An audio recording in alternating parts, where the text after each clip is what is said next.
Bonjour and bonsoir peuple congolais biseka bozali na pesi bino mbote mingi na kombo ya Yesu Masia. Lelo toye kaka koloba paske ba politicien ya mboka na biso oyo bazali kotelema pona kozwa pouvoir na mikolo ezali koya mingi ezali 2023. Donc bazali toujours ko insister kosala élection na bapaya. Donc, sans plus tarder, tolandana nous ma message oyo ya Adolphe Muzito, bongo toya kozonga na sima pona émission na biso. Merci, bye.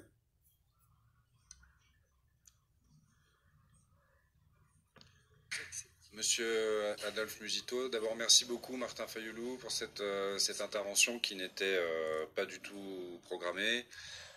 Adolphe Muzito, si vous voulez vous exprimer également, c'est avec plaisir. Merci. Je crois que Martin a dit l'essentiel. Je vais tout simplement faire deux petites observations. La première, c'est à l'intention de mon ami Jean-Marie. Moi, je ne voudrais pas qu'on parte d'ici avec l'idée que, parce que ça apparaît à travers l'intitulé de votre intervention, à savoir les conflits interethniques dans le pays des Grands Lacs africains et leurs conséquences sur la paix régionale. Je crois comprendre que vous voulez dire que ce sont les conflits interethniques qui sont là-bas, la rupture de la paix dans la région. Je ne suis pas de cet avis. Par contre, laissez-moi terminer, par contre, la paix, la rupture de la paix n'est que la conséquence d'une chose autre que les conflits interethniques, en ce que nos communautés ne sont presque pas, ou ne sont pas en conflit, véritablement. En amont, je veux dire, encore qu'au Congo, on n'a pas ces problèmes interethniques. Les vrais problèmes, ce sont les leaderships dictatoriaux. Ce sont les dictatures qu'on a dans la région, qui, en instrumentalisant la population, en opprimant, créent le problème de paix et de sécurité. Donc, nos communautés ne sont pas en conflit. Nos communautés ne sont pas à la base de l'insécurité, bien au contraire. Elles sont victimes des pillages, des viols, des divisions. Et ça, les dictatures en ont besoin pour dominer, opprimer, etc. Il faut donc mettre fin aux dictatures. Et je me réjouis de la proposition que vous avez faite, à savoir qu'en tant que force progressiste, il serait bon qu'entre vous et nous, Congolais et Rwandais, qu'on ait des espaces de convergence, des discussions, pour que demain, parce que nous n'arriverons pas à mettre fin à la division qui est entre nos communautés, la guerre, ainsi de suite, si nous ne construisons pas de démocratie. Et pour cela, moi, j'interpelle les élites françaises, ici les dirigeants français. Toujours dans la trame de ce que Martin vient de dire, ici, de manière générale, on a parlé des multinationales et des puissances anglo-saxonnes. Et les pays qui sont en crise dans le Grand Lac sont, en dehors de l'Ouganda, le Rwanda, le Burundi, le Congo. D'ailleurs, le Rwanda, c'est le 1/100 du Congo. C'est les Français, plutôt c'est le Congo, c'est un pays francophone. Nous nous faisons malmener. Où sont les Français dans ces rapports de force? Moi, je pense que la France était là en 1885. Et là aussi, il y a le droit de préférence. Comprenez ce que je veux dire. La France est une 5e puissance au monde. La France siège au Conseil de sécurité. Où sont les francophones? Où est la France dans ces rapports de force? Aujourd'hui, ici, je parle comme la Mouka, coordonnateur de la Mouka. Le peuple congolais se bat. Il se bat pour qu'on rentre aux élections.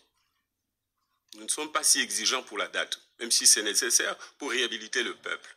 Nous insistons beaucoup sur les réformes et pour que, en retournant aux élections, que les prochaines élections ne ressemblent pas à celles qu'on venait de connaître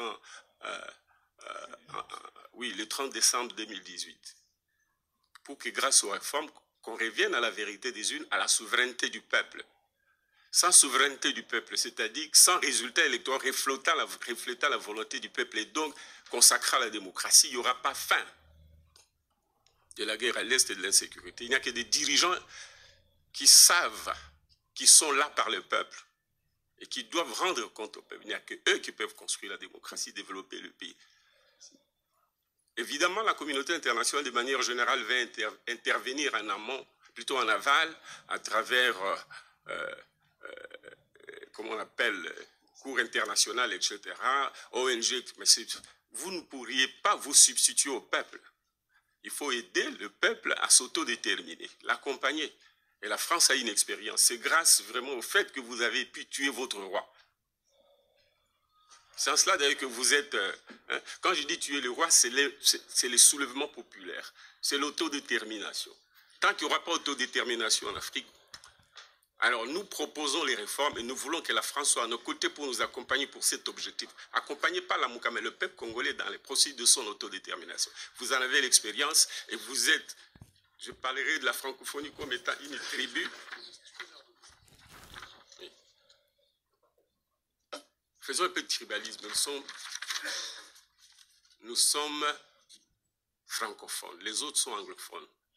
Nous sommes des amis, nous sommes des frères entre nous. Mais nous, on a une communauté dont il faut défendre les intérêts. La francophonie est là pour la démocratie, pour le développement. Ce développement ne sera pas possible et la France ne saura pas trouver son compte tant que nous sommes malmenés de cette façon-là. Donc vous avez une responsabilité. Le président Martin Fayulu l'a dit et nous vous invitons et vous félicitons pour ce colloque. Et je pense qu'on doit aller plus loin que ça pour que la France joue son rôle sur l'échiquier international en tant que pays francophone. Merci. Merci beaucoup, Monsieur le Premier ministre.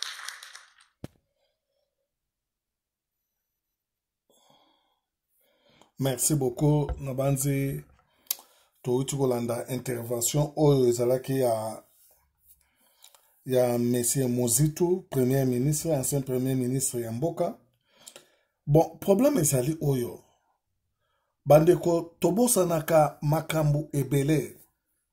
Biso ba africain en général et puis ba congolais en particulier. Tozali batu oyo ya ba sentiment. Parce que so tozongi na Bible nzamba azoloba ke munoko na yo, langi na yo a créé yango na nde makasi na yo. Omoni siko place oyo biso tozoloba ke buzobe ezali mingi. Donc bokei o francophonie, lokola boza na francophonie eza munoko oyo ya ba français, bopesi yango pouvoir moko boye.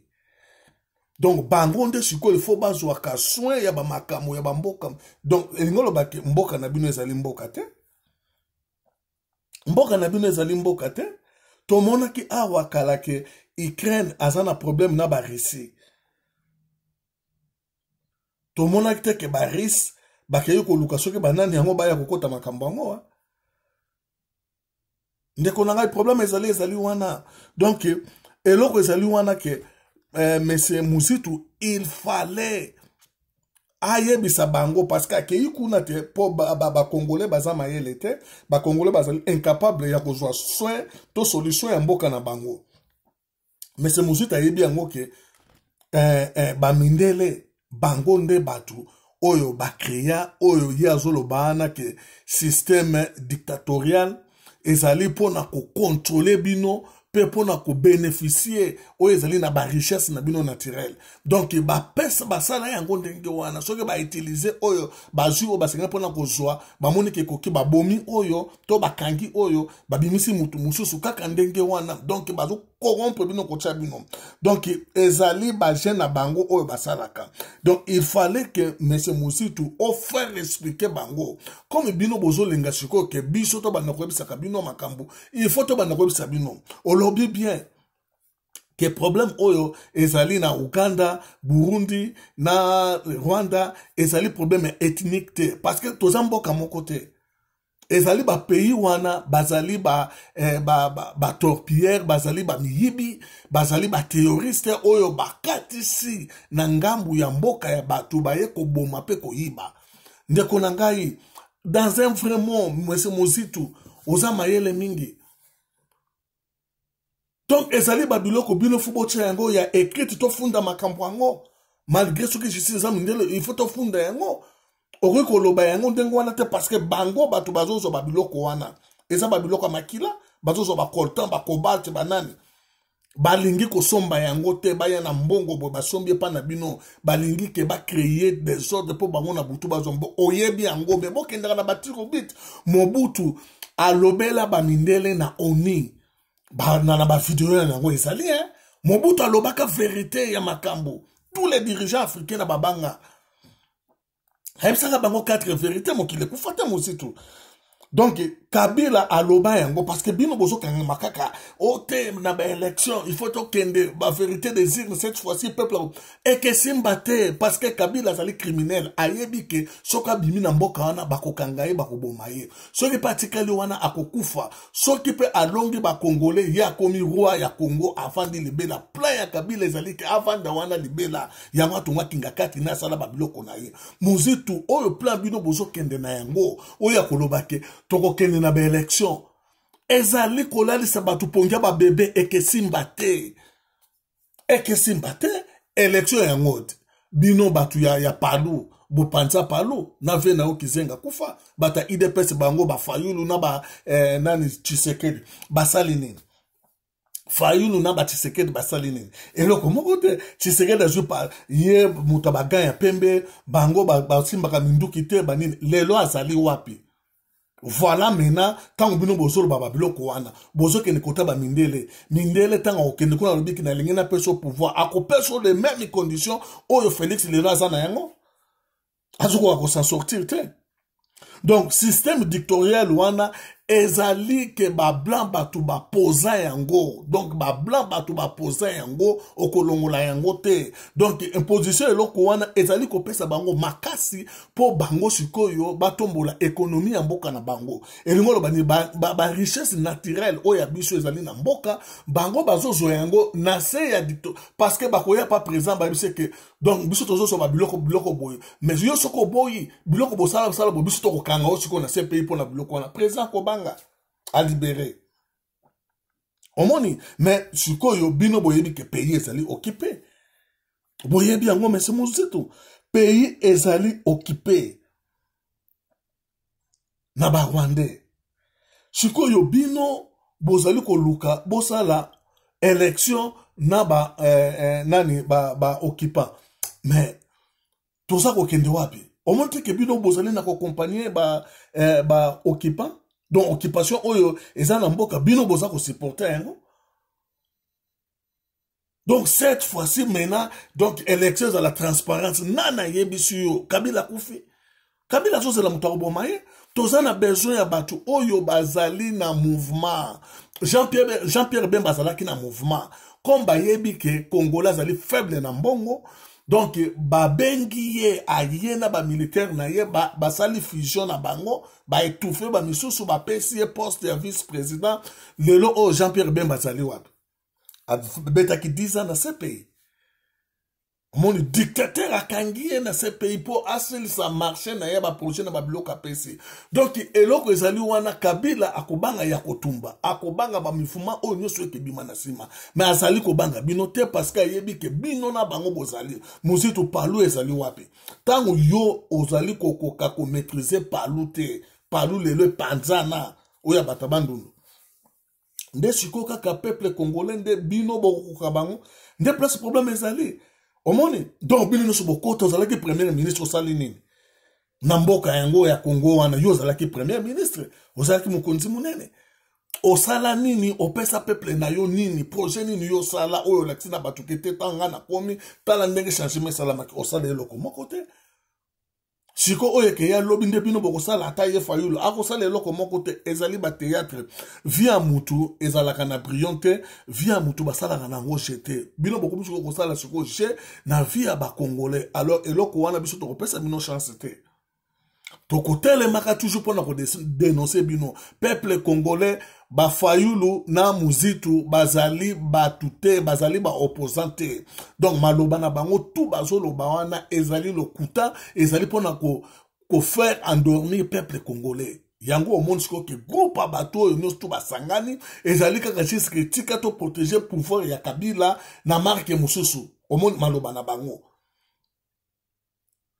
Donc, fallait baloba ke ba terroriste rwandais na ba ougandais bango ne batu bazoboma ba congolais po ba yiba ba minere na bango lelo Rwanda akoma siko ke importateur ya coltan na poto premier importateur est-ce que coltan za na Rwanda yo falo loba yango il fallait le bamakamba 15 millions de personnes bakufi. Il fallait yebisa bango ke ndenge docteur Mukwebe ayebisa ki bango vérité. Que toboyite bino bato bozo sala ba voiture de luxe bozo sala ngona ba cobalt ba téléphone ba nini biloko wana bino bokoso yango mais ezala boyete ba ya ko bomaka bato te po bino bozo ba biloko wana voilà ba maloba yo fallait obimisa la monoko na yo oyebisa bango vérité mais oyo zo banga ozo kene nango boyete ba nini mais non to boyi ba politique ya kala biso se to lembi yango o ezali siko génération mususu to zali ko telemelela bino donc na mboka wana ezala ba politicien te ezali pe na ba opposant te bato tout bazana baza bato mabumu bato kingakati bino nyonso wana bozo servir bato moko bato kingakati message nanga pona lelo ezali wana nde tokomi na édition mususu ezali koya merci bye.